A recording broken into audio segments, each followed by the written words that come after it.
Hi, I'm the Rap Critic.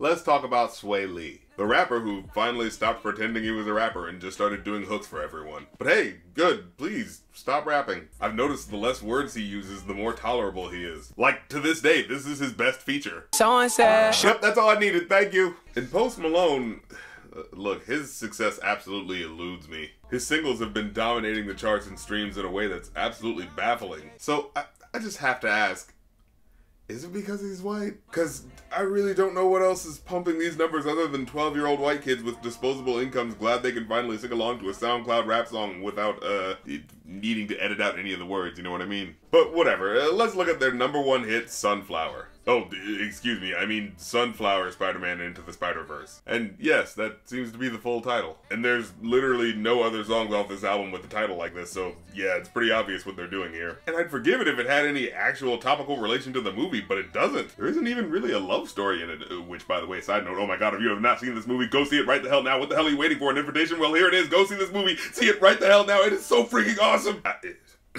Sorry, the inner nerd jumped out. Please forgive me.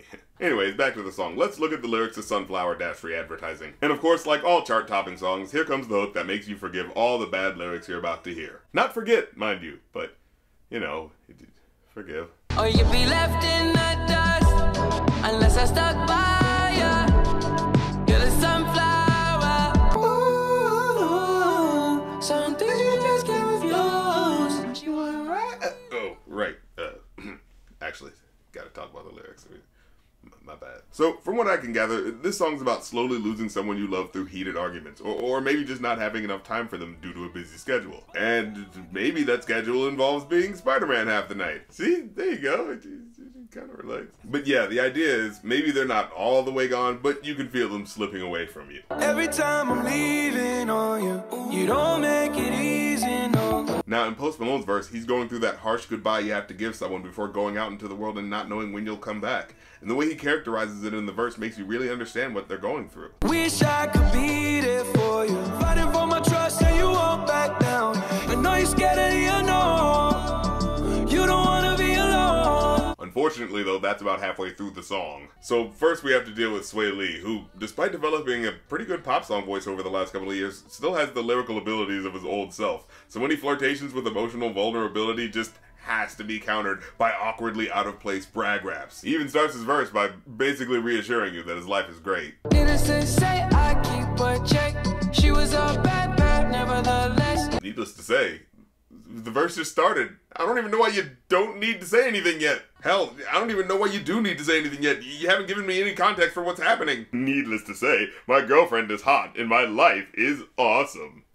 I mean, I at least get the feeling Post Malone cares about the person he's talking about. Swae, on the other hand, can barely be bothered to remember that the song is supposed to be about her. Screaming at my face, baby, don't trip. Someone took a big L, don't know how that felt. I know I'm supposed to be talking about the possible loss of someone you love, but I just want to make sure it was absolutely clear that I am a perfect person who has never failed in any way. I mean, someone took an L, but not me, because I don't even know how that feels. Like, come on, man. It's a love song. It should show a little sensitivity. I mean, maybe if you stopped focusing on how you've apparently never experienced failure in any conceivable capacity, your relationship might not be having this problem right now. Baby, I just don't know why you're angry at me. Well, I just want you to pay attention sometimes because it feels like you do anything about yourself.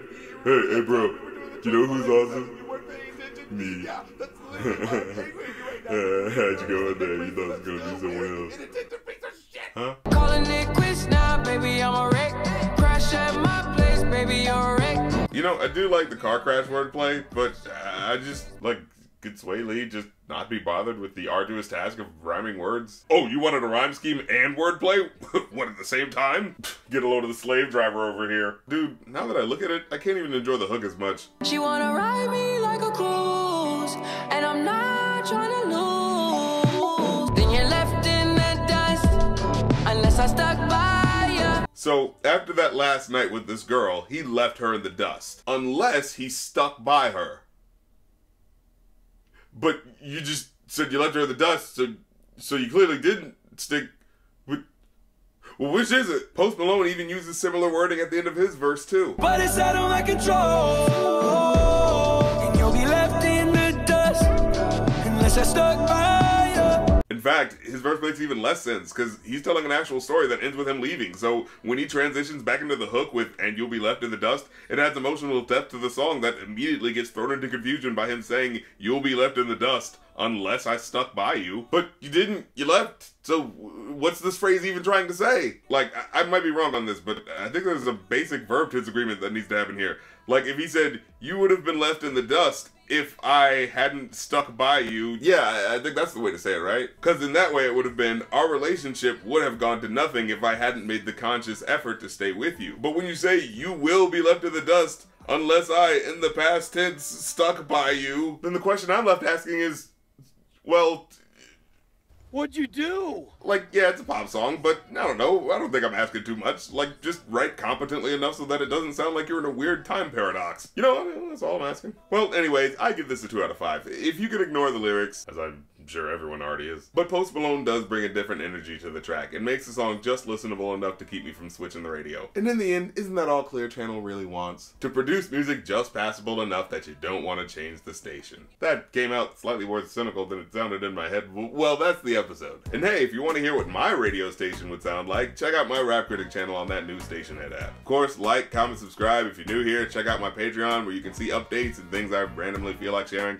Plus, I just uploaded the new View Askew, a new podcast episode of Mallrats, the theatrical and director's cut, so definitely check that out. Follow me on Twitter at It's The Rap Critic, The Real Rap Critic on Instagram. Don't forget the merch on Redbubble and Teespring, of course. So go check out all that stuff, and until next time, I'm The Rap Critic. You don't have to like my opinion, but I don't have to like your song.